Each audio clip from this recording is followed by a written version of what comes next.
Coutinho Lopes, que impacto é que espera que este orçamento venha a ter? Eu começaria por colocar aqui uma questão suscitada aqui pela intervenção do deputado do PSD, é se no dia 27 de setembro terão sido as agências de rating a votar no nosso país, ou se foram os cidadãos deste país que escolheram deputados aqui na Assembleia da República, que agora devem definir um orçamento de Estado em função dos interesses do país. É um orçamento claramente de direita, na continuidade de anteriores orçamentos, basta olhar para aquilo que propõe em matéria de salários, em matéria de pensões, os aumentos de pensões, por exemplo, o aumento da pensão mais baixa é €1.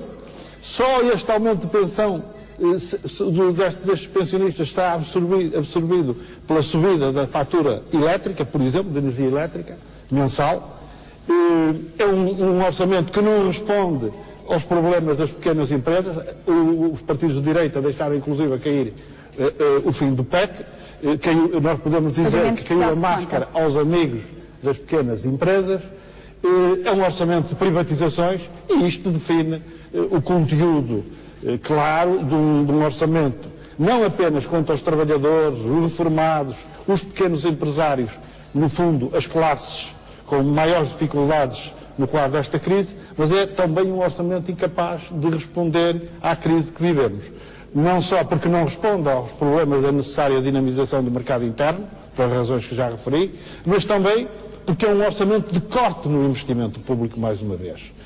É um orçamento que tem uma queda global no orçamento que o Governo disfarça, mas que depois a cativação, como sempre tem acontecido, vai determinar de facto um corte. Bastaríamos olhar para o PIDAC, que de facto relativamente ao executado em 2009 apresenta um corte de 24% com tudo o que isso significa. Apenas mais ainda uma nota dos impactos deste orçamento é que ele vai agravar mais uma vez as desigualdades regionais neste país. Basta olhar para o PIDAC regionalizado, olharmos para aquilo que está previsto para os distritos do interior do país, Bragança, Vila Real, Guarda, Castelo Branco, para verificarmos que mais uma vez se vai acentuar o fosso entre as regiões do interior e o litoral, mesmo que se globalmente o investimento é claramente insuficiente. Está dito relativamente ao que está no orçamento, é uma evidência a sua descida. Portanto, se não quisermos falsificar o que lá está, há uma cativação que sempre se tem traduzido historicamente ao longo destes anos por uma efetiva redução. Basta olhar para os níveis de execução do PIDAC de 2009, basta olhar para isso. E, portanto, vai haver uma redução com as consequências inevitáveis em matéria de emprego, como aqui foi dito, em matéria da resposta a necessidades de muitas regiões e de muitas infraestruturas públicas, em matéria de apoio às micro, pequenas e médias empresas. Permita-me até que acrescente isto. Contrariamente a todo um debate que foi sendo travado na sociedade portuguesa ao longo destes anos, particularmente com consequências no setor da agricultura, em que o país perdeu fundos ao longo do último quadro comunitário de apoio, e este é um orçamento que, do nosso ponto de vista, mais uma vez, não assegura completamente as contrapartidas nacionais para as verbas do CREM, e as verbas do PROMAR e as verbas do PRODER. O que vai significar, mais uma vez, a manutenção de um nível de atrasos brutais a estes setores económicos, com as consequências que sabemos. Desse ponto de vista, é um orçamento na total continuidade dos orçamentos anteriores, na continuidade de um orçamento obediente ao PEC. Obediente ao PEC, ou à sessão orçamental, é a máscara de dizer obediente aos mercados financeiros, às tais agências de rating, a que o Governo se sujeita mais uma vez, com as consequências dramáticas para o país ao fim destes anos. O nível de desemprego, aliás, outro valor claramente subestimado pelo Governo no Orçamento de Estado, é o único que descobre que nós vamos ter uma taxa de desemprego em 2010 inferior a 10%, é a única entidade que se cobre isso é o Governo. Contraria as previsões do Banco de Portugal e do FMI. Todos acima de 10%.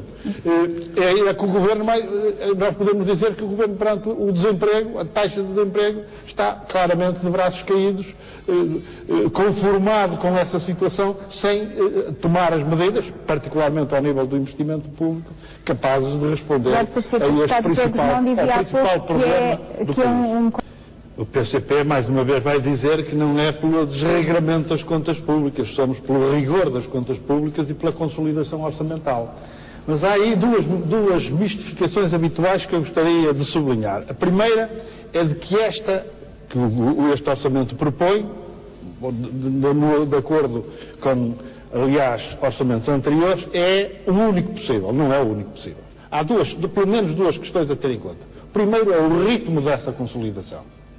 E o que o Governo está a avançar é com um ritmo claramente demasiado elevado, mesmo relativamente àquilo que a própria União Europeia teria referido.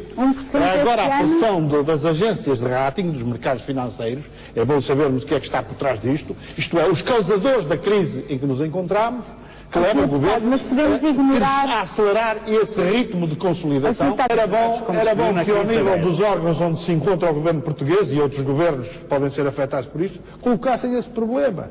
Como é que os orçamentos de Estado dos países, no quadro gravíssimo, de crise gravíssima, em que nos encontramos, com os níveis de desemprego brutais em que nos encontramos, estão a ser geridos, estão a ser decididos por aqueles que causaram a crise. Expliquem a qualquer cidadão normal a lógica, o sentido de uma coisa destas. Esta é a primeira questão.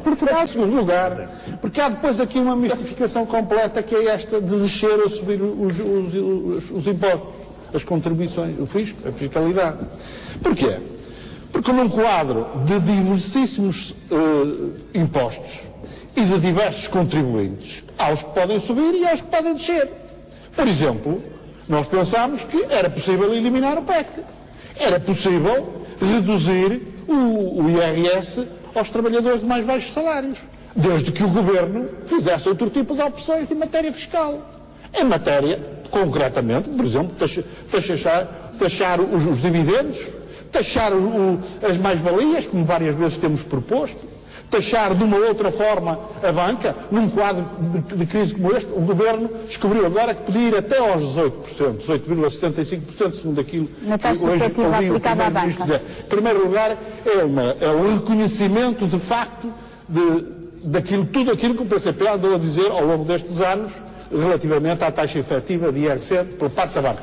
Porquê é que a banca, num quadro destes, não paga 25%? Porquê é que o Governo não coloca que a banca pague a taxa que está determinada do ponto de vista nominal? E, portanto, há aqui uma mistificação brutal quando se diz que não se pode resolver este problema. Não pode, porque se podem aumentar receitas fiscais e podem-se descer as receitas fiscais sem desequilibrar mais as contas públicas. Há aqui estes dois processos, o ritmo e o problema como se aborda a questão da fiscalidade, que permitirá responder de outra forma à necessária consolidação que só, de um ponto de vista estrutural, pode consolidar-se de facto pelo crescimento económico do país, como estes 20 anos demonstraram sorragemente. Ao fim destes 20 anos de receitas deste tipo, o país temos não só o saldo externo de devedor maior da União Europeia, temos as empresas mais endividadas da União Europeia, temos as famílias mais endividadas da União Europeia e temos o próprio Estado com uma dívida pública que atingiu os valores que são conhecidos neste momento.